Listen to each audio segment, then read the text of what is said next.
Les États-Unis disent avoir détruit des sites militaires sur l'île iranienne de Karb, hub pétrolier du pays. Touché par une grave crise énergétique, Cuba reconnaît l'existence de discussions avec les États-Unis pour tenter de résoudre les différends bilatéraux.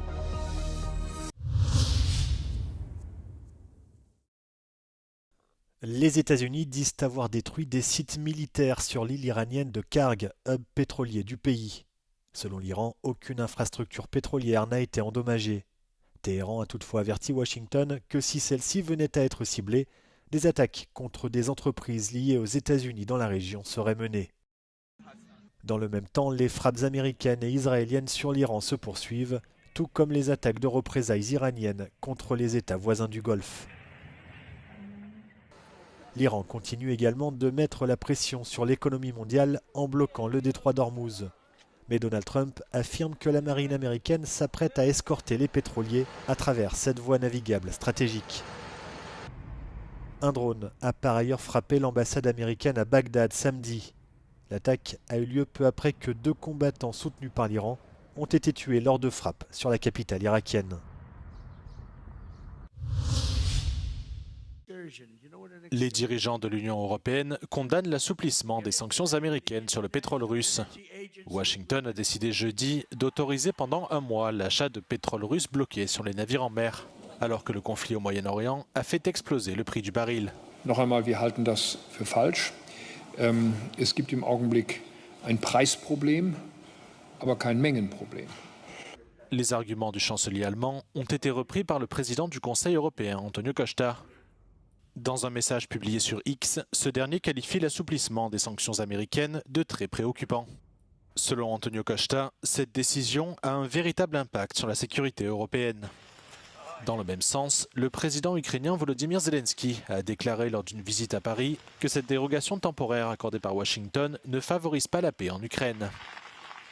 Zelensky estime que cette mesure pourrait à elle seule fournir à la Russie 10 milliards de dollars américains pour soutenir son effort de guerre.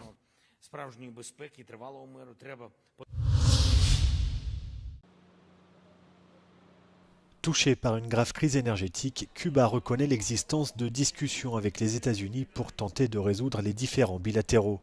Le président cubain Miguel Díaz-Canel s'est exprimé sur ce sujet vendredi.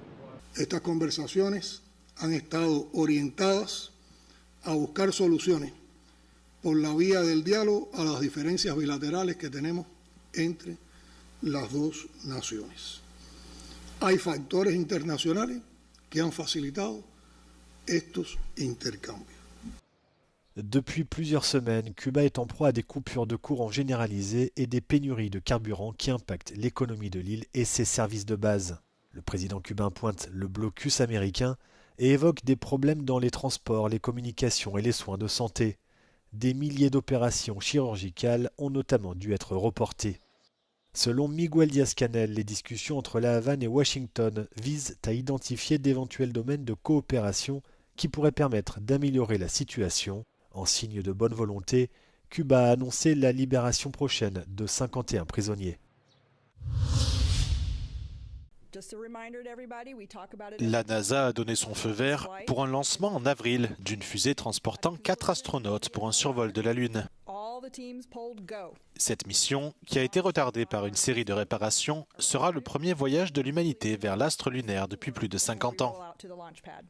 La fusée de 98 mètres sortira du hangar et retournera sur la rampe de lancement la semaine prochaine au Centre spatial Kennedy en Floride, en vue d'une tentative de lancement dès le 1er avril. Selon la NASA, l'équipage d'Artemis 2 aurait dû décoller pour un survol lunaire plus tôt cette année. Mais des fuites de carburant et d'autres problèmes avec la fusée ont retardé la mission. L'agence spatiale américaine indique disposer d'une fenêtre de lancement de 6 jours début avril. Si elle rate cette occasion, elle devra attendre jusqu'au 30 avril ou début mai.